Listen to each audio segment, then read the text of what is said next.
Last video, I left you with a mystery. I said there's a hotel, it's completely full, and you still get a room, and I told you, bring your suitcase. Well, welcome back. I hope you packed light, because tonight we're checking in. It sounds like a riddle, maybe a cheap magic trick, but it's not.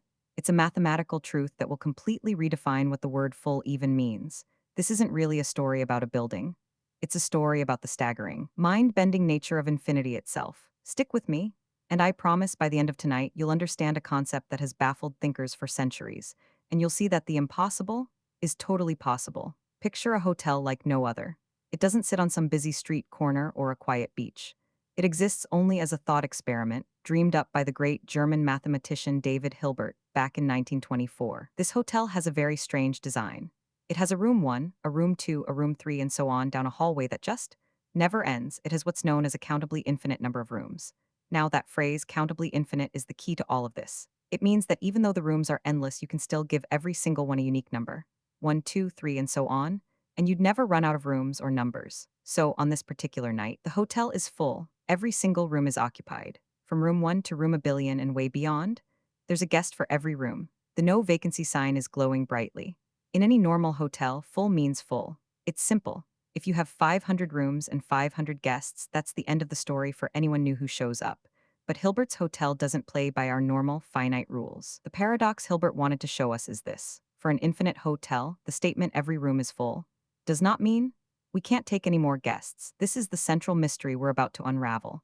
This thought experiment isn't just some quirky brain teaser. Hilbert designed it to make the deeply weird and counterintuitive ideas about infinity easier to grasp. He was building on the revolutionary work of Georg Cantor, the founder of set theory, who had already shown that not all infinities are the same size. This hotel is our playground for exploring one of the most fundamental concepts in math. It's a place that forces us to admit that our intuition, which was built for a world of finite, countable things, completely breaks down when we come face to face with the limitless. So, let's step inside and meet the manager. She's got a very interesting night ahead of her. So picture the lobby. It's quiet, just the low hum of the infinite ventilation system, that no vacancy sign is glowing with an air of finality. Suddenly the doors swing open. A lone traveler looking tired walks up to the front desk. I need a room, he says. The manager doesn't even flinch. She just smiles and says, of course, we're full, but we can definitely make space for you. How is that possible? If every room is taken, where does this new guy go? This is our first run-in with the bizarre math of infinity. Remember, in a normal hotel, the person in the last room has nowhere to go. But in Hilbert's hotel, there is no last room. That one little detail is the key that unlocks this whole thing. The manager grabs a microphone, connected to a speaker system that pipes into every room at once. She makes a simple announcement, attention all guests. Would you please be so kind as to move to the room number that is one higher than your current room? Let's trace what happens. The guest in room 1 moves to room 2. The guest who was in room 2 moves to room 3. The guest from room 100 scoots down to room 101. For any guest in any room n, they just move to room n plus 1. And because there's no last room, there's no guest who gets pushed out the back door. The entire, infinite line of guests just slides down the infinite hallway by one spot, and just like that, what happens to room 1? It's now empty. The manager turns to the new arrival, hands him a key, and says, welcome. Room 1 is all yours. This is our first big aha moment in the infinite hotel. We've just put a new guest into a totally full hotel, not with magic, but with simple, logical rearranging. This little trick works because infinite sets have a superpower that finite sets don't. They can be perfectly matched up with a smaller part of themselves.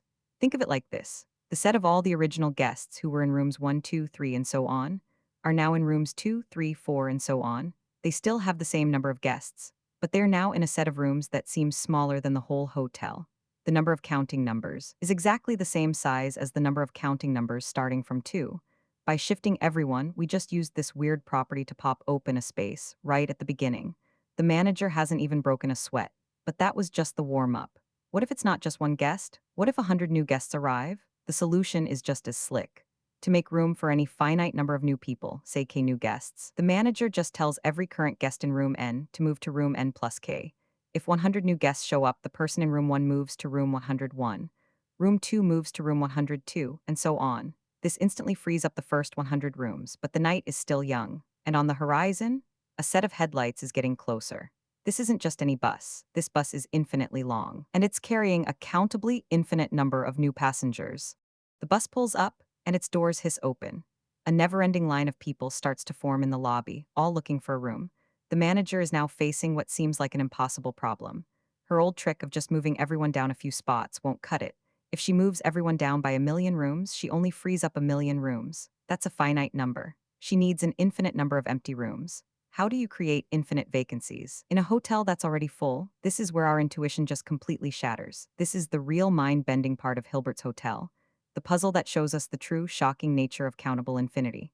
The manager, as cool as ever, steps up to the microphone again. But this time, the instructions are even cleverer. She says, "Attention all current guests, could you please take your room number, multiply it by 2, and move to that new room? Let's follow this. Guest in room 1 moves to room 1 times 2, which is room 2. The guest in room 2 moves to room 2 times 2, which is room 4. The guest in room 3 moves to room 3 times 2, which is room 6. Any guest in room N moves to room 2N. So what just happened? All of the original guests are now packed neatly into the even-numbered rooms.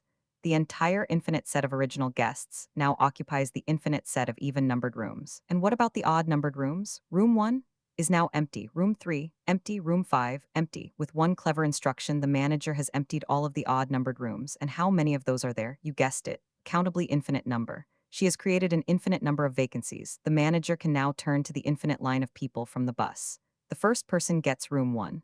The second gets room 3. The third gets room 5. Everybody gets a room. The original infinity of guests is happy in the even rooms, and the new infinity of guests is settling into the odd rooms. The hotel, which was full, just absorbed an entire new infinity of people. This works because the set of all counting numbers is the same size, or cardinality, as the set of all even numbers. You can create a perfect one-to-one pairing between them. This reveals one of the most shocking truths in set theory. A part of an infinite set can be the same size as the whole. The astronomer Galileo actually noticed this centuries ago with perfect squares, and it really bothered him. But it was Georg Cantor who formalized it, showing us that this isn't a paradox to be fixed, but a property to be understood. Hilbert's Hotel is just a story that makes this wild idea feel real. If your brain feels like it's melting a little right now, that's a good thing. It means you're stretching your understanding of a concept that has challenged the greatest minds in history. If you're enjoying this trip into the weird and wonderful world of math, take a second to subscribe and hit that like button. It really helps us make more videos exploring these fascinating ideas. All right? Take a deep breath, because we're about to push this paradox to a level that feels completely absurd. The manager thinks her work for the night is finally done. But then, she looks out the window, and her jaw drops. It's not one bus, it's a convoy, an infinite number of buses, each one carrying an infinite number of passengers, are pulling up to the hotel. This is a whole new level of crisis. We don't just need room for one new infinity of guests. We need to accommodate an infinity of infinities. The multiply by 2 trick won't work. That only created one spare infinity of rooms. Now we need infinite spare infinities. Surely, this has to be impossible. This has to be the moment the hotel finally puts up the "sorry, we're full" sign, for real, but our manager, after just a moment, pulls out a notepad. The solution she devises is pure genius, and it all comes down to one of the most fundamental ideas in math, prime numbers. Here's one way she could pull this off. First, she needs to clear out a lot more space than just the odd-numbered rooms. She gets on the speaker. "Attention all current guests. Please look at your room number N. I need you to move to the room numbered 2 to the power of N." Let's break that down. The guest in room 1 moves to room 2 to the power of 1. Room 2. The guest in room 2 moves to room 2 squared. Room 4. The guest in room 3 moves to room 2 cubed. Room 8. The guest in room 4 moves to 2 to the 4th. Room 16. The original guests now occupy rooms that are all powers of the first prime number. 2. This leaves a ton of empty rooms. Room 3, room 5, room 6, room 7, room 9, 10, 11. They're all empty. She has opened up a vast, infinite number of vacancies. Now she has to place the new guests. Each new person can be identified by 2 numbers, their bus number, and their seat number on that bus. She starts with the first bus. For them, she'll use the next prime number, 3. So the person from bus 1, seat 1 goes to room 3 to the power of 1. Room 3. The person from bus 1, seat 2 goes to room 3 squared. Room 9. In general, the person from bus 1 in seat S goes to room 3 to the power of S. What about the second bus? She uses the next prime number, 5. The person from bus 2, seat 1 goes to room 5. The person from bus 2, seat 2 goes to room 25. For the third bus, she uses the next prime, 7. For the fourth, 11. For every new bus, she just grabs the next prime number on the list. And thanks to something called the fundamental theorem of arithmetic, which says every whole number is made up of a unique product of primes, no 2 guests can ever end up in the same room. A power of 3 can never be equal to a power of 5 or a power of 2. It's an absolutely beautiful system. She has successfully fit an infinity of infinities into her hotel, proving that for countable infinities, infinity times infinity is still the same size of infinity we started with. So, what's the point? Is this just a fun but useless brain teaser? Not at all. Hilbert's hotel is what's known as a veridical paradox, something that seems impossible, but is demonstrably true. It's a story designed to rewire our finite brains. It teaches us that infinity isn't just a really, really big number. It's a completely different concept, with its own set of rules. The key idea here, pioneered by Georg Cantor, is called cardinality, a way to measure the size of a set. Cantor said two sets are the same size if you can create a perfect one-to-one pairing between their elements. For finite sets, that's obvious. If you have a chair for every person in a room, you know the number of people and chairs is the same. But with infinite sets, this leads to wild conclusions, like the set of all whole numbers being the same size as the set of just the even numbers. This is exactly the property our hotel manager has been exploiting all night. But this is where the story gets even weirder. The paradox of the hotel only works because we're dealing with a countably infinite set, because Cantor's most mind-blowing discovery was that not all infinities are created equal. Some are bigger than others. The classic example is the set of all real numbers. That's all the numbers on the number line, including all the fractions, and irrational numbers like pi. Using his famous diagonal argument, Cantor proved that it's impossible to list all the real numbers. No matter how complete your list is, you can always create a new real number that isn't on it. This means the infinity of real numbers is uncountable. It's a bigger, denser kind of infinity than the countable infinity of our hotel rooms.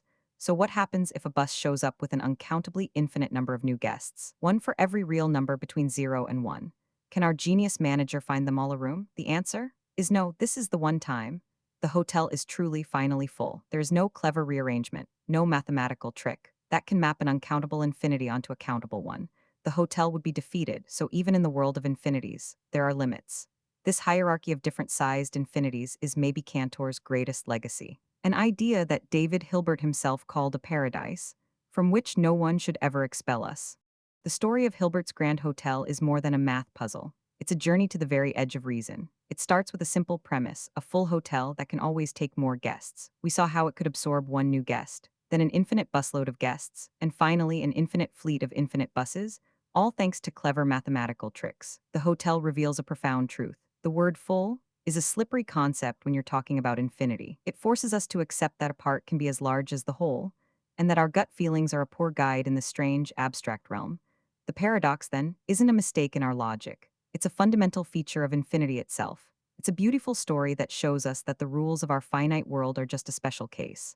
A tiny, familiar island in the vast, counterintuitive ocean of the infinite. The hotel might not be real, but the truths it reveals are fundamental to how we understand everything. And before you check out, one last question. Tonight, you learned that infinity never ends, so here's something dangerous to think about. What happens if you try to add it all up? 1, plus 2, plus 3, plus 4, every number, forever. What's the total? It has to be infinity, right? What else could it be? Well, there's a famous calculation. It's used in real physics, in string theory, in quantum mechanics, and it says the answer is negative 1/12, negative 1/12, a minus number, a fraction, smaller than 0. How can adding forever give you less than nothing? Did mathematicians break math, or did math break them? Tomorrow, we find out. Subscribe and bring a calculator. Yours won't survive. Oh, and tell me in the comments, would you take room number 1 or wait for the infinite bus?